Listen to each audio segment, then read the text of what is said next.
Hey everyone, welcome to another episode of What the Dementia by Bambu Care. I'm your host, Brianna Wilson. I am a certified dementia practitioner and the founder of Bambu Care.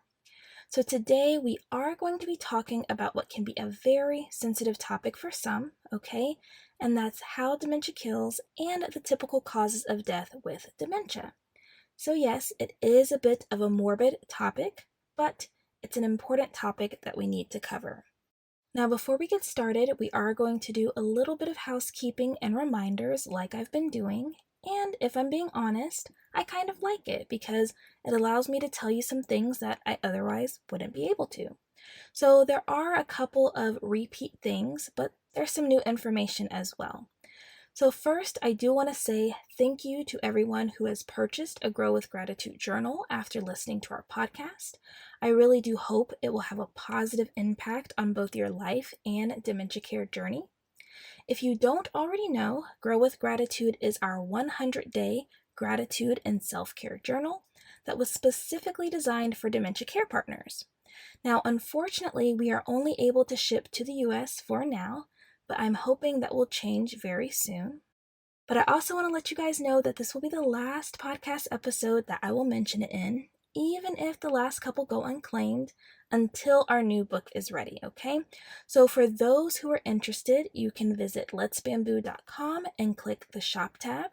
You'll see a couple of the pages in the journal as well as a full-blown description. If you want to see more images, then you can visit our Instagram page specifically for our journal, which is instagram.com/growwithbamboo. I also wanted to remind you that our February freebies are available. So for this month, we focused on activities for your partner living with dementia. So if you haven't already, be sure to check it out and see if it's something you think they'd be interested in, or if there's another resource that you may be interested in. You can find our free resources at letsbamboo.com as well, but this time you will click the Resources tab. And then, just as a quick reminder, our new dementia care book is coming soon. I know I keep saying that, but it is true. We are in the final stages, and I'm actually waiting on my personal copy now so that I can make any last-minute edits and adjustments that may be needed before it is available for you guys. So if everything keeps going smoothly, we are looking at being able to start pre-orders sometime in April. So fingers crossed, guys, okay? And then something new. We are relaunching, I guess you can say, our newsletter. So for those already subscribed to our newsletter, you're probably thinking, yeah, okay. But I'm serious, okay?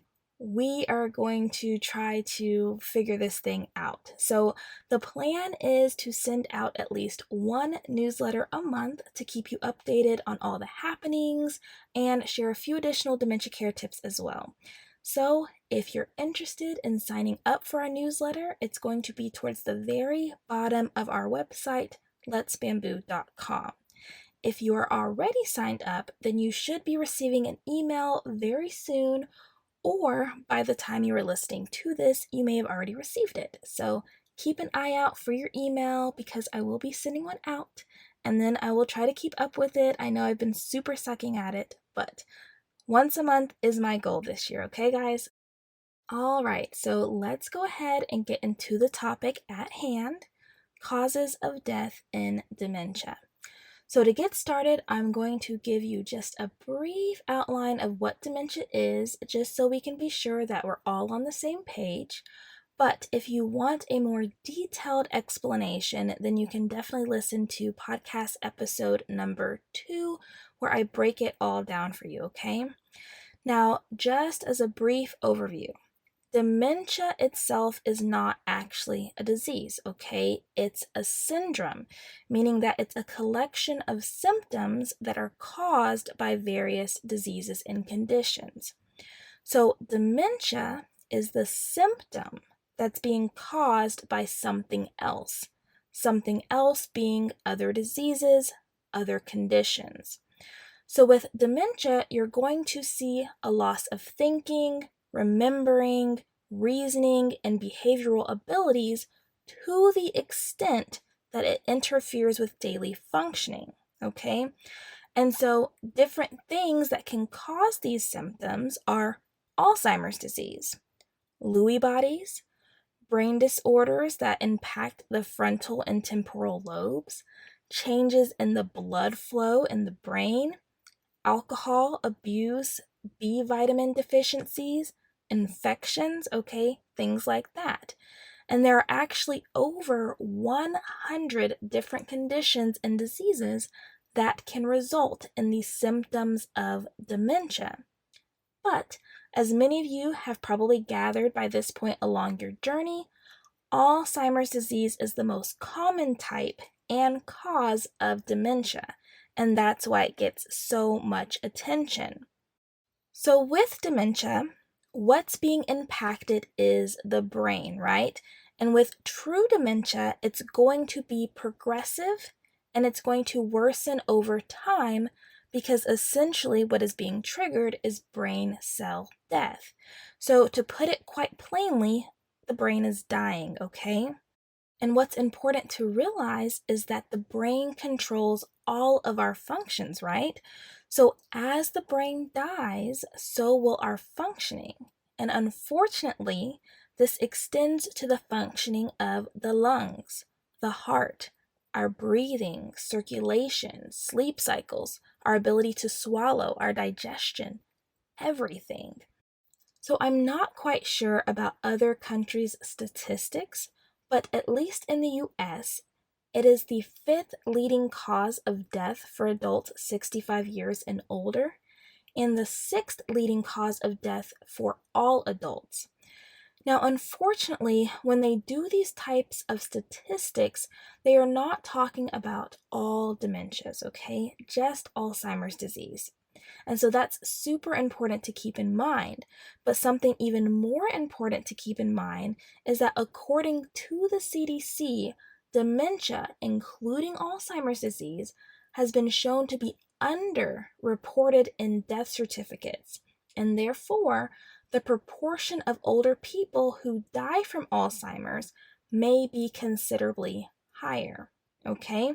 And even back in 2014, based off of a study done by the NIA, Alzheimer's disease alone, not including other dementias, may actually be the 3rd leading cause of death. Okay? So like I said, it's being underreported on death certificates. So the next big question is, well, if they aren't reporting dementia on death certificates, then what are they putting? So on death certificates, what you tend to see, which may be correct in most cases, but can create problems, is the immediate causes of death and not so much the underlying cause of death. And this really is a whole other issue that we could get into, but we're not going to get into it for this podcast episode. But what I want you to realize is that a lot of times on these death certificates, they end up putting the immediate cause of death and not the underlying cause, which is often dementia for a lot of people. So let's talk about the most common causes of death for people living with dementia.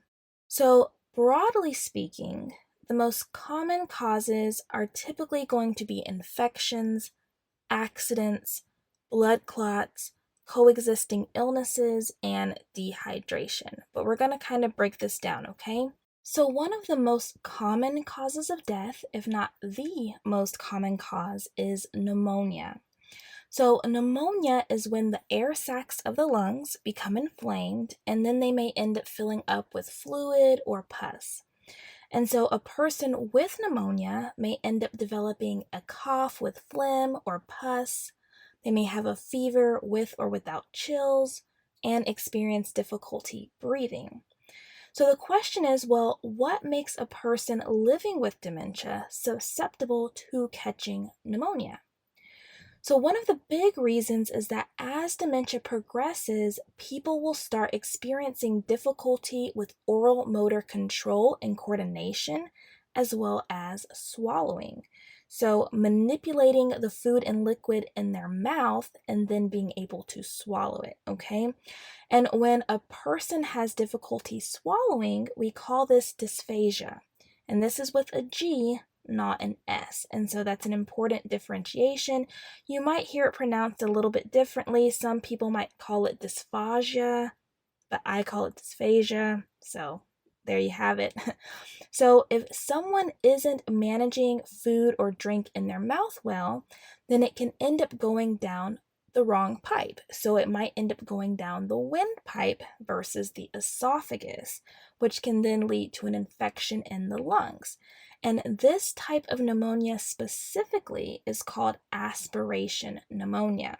So because this is such a big cause, I do want to cover some things that are important to look out for, because if your partner displays any of these things, then they may benefit from a speech therapy evaluation.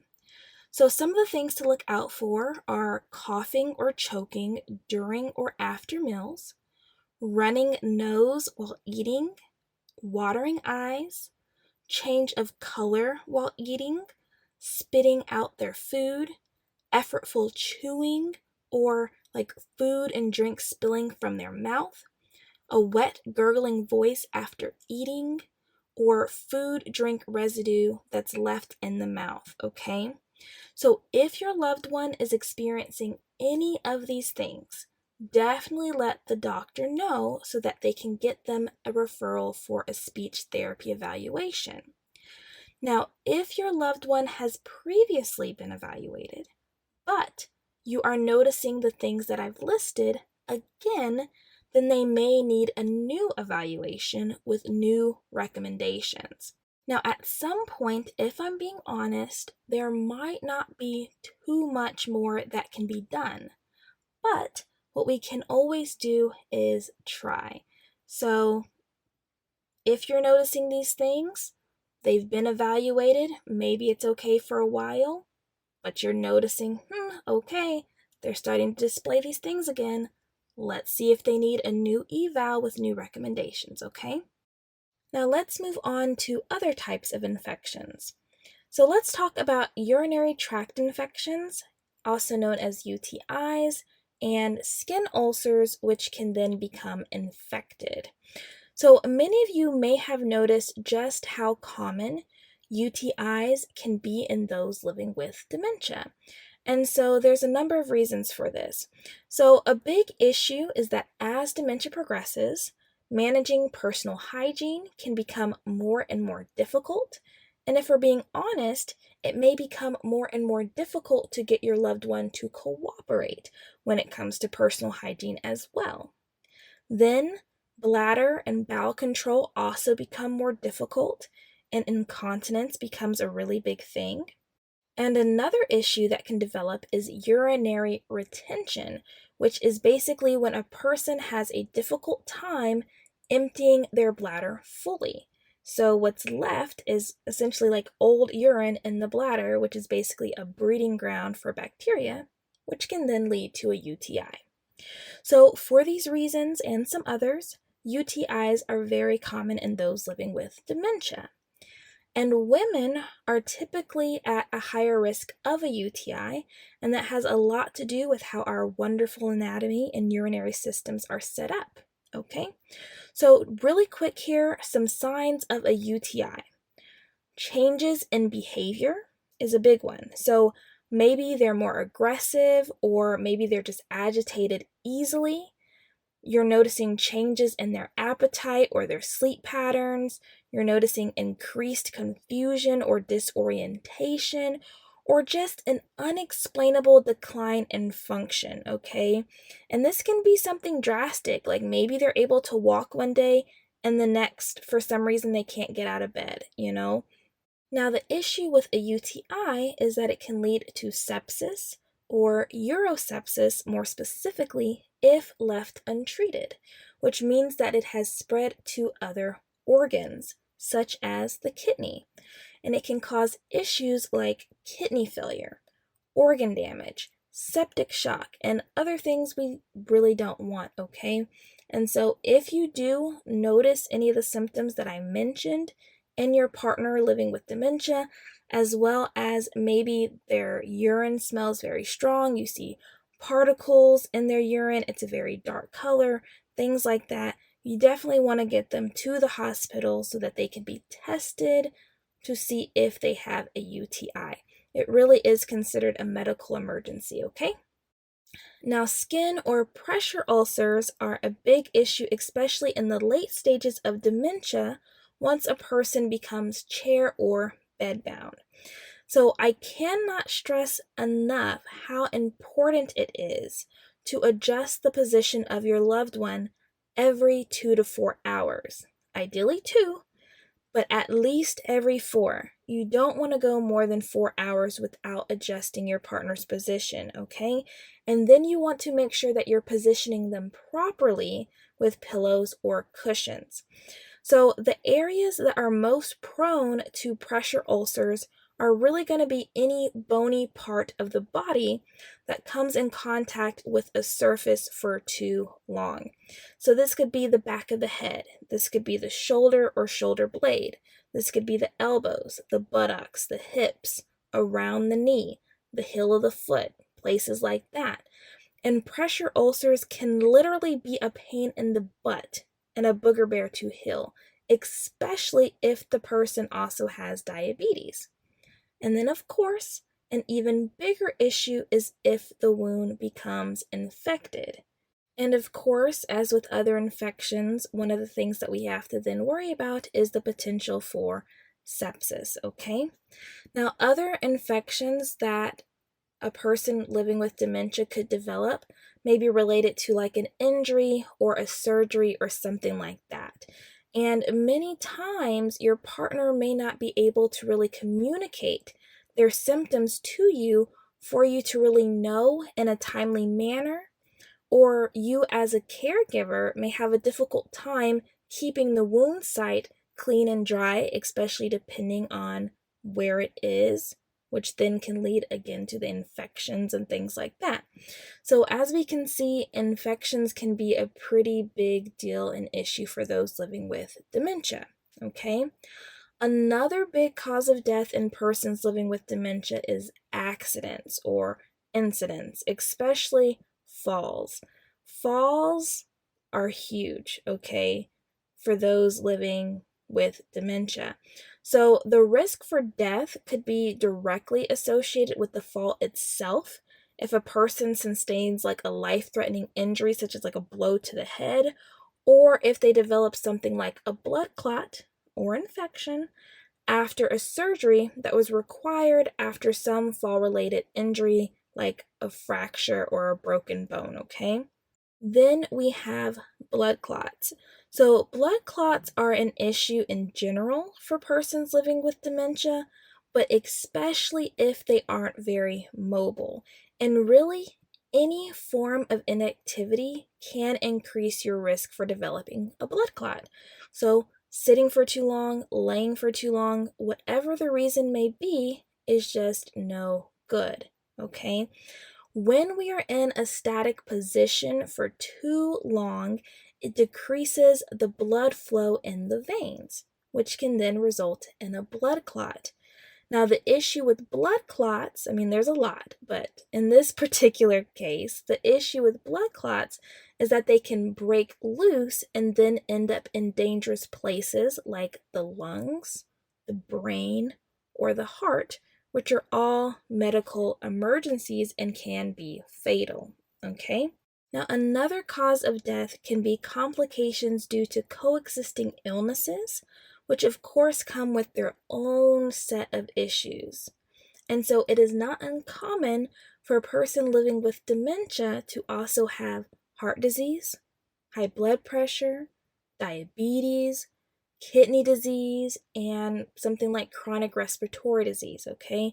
And so I'm not going to go into these, but these illnesses paired with a dying brain just don't typically fare well because, like I said, all these different diagnoses and issues and diseases have their own set of issues. But then, as the brain is dying, it's also causing issues with other parts of the body, issues with the heart, issues with the lungs, issues with everything, okay? And so it can exacerbate these conditions as well. And then we have the infamous dehydration as a common cause of death in dementia. Now, according to the International Journal of Geriatric Psychiatry, dehydration and general deterioration is the most common cause of death for dementia patients who live to the final stages. So basically, if a person living with dementia doesn't pass away due to an infection or a fall or a blood clot that broke loose and ended up somewhere it doesn't need to be, then typically the cause of death is related to dehydration or general deterioration. So, as dementia progresses, people do not perceive hunger and thirst the same way, as this function is also controlled by the brain, which is now starting to shut down even more. And so there can be a general disinterest in food and water, okay? And so towards the end of life, there will be an overall decrease in the amount of food and fluid that your partner is willing to intake, okay? Now, in general, most people can only survive about 3 to 5 days without any water. Of course, there are always exceptions, but this is definitely something important to know, okay? 3 to 5 days without any water, keeping in mind that if they do intake some food does have like a high water content. And so that's why there's kind of like this range and why there may be some variance. And some people are real troopers and they do hang on for longer than you anticipate, and some unfortunately go a lot quicker than you anticipate, okay? So that does wrap up this podcast. This probably wasn't the easiest podcast to get through for some of you guys, but I do really hope that it was at least helpful in some shape or form.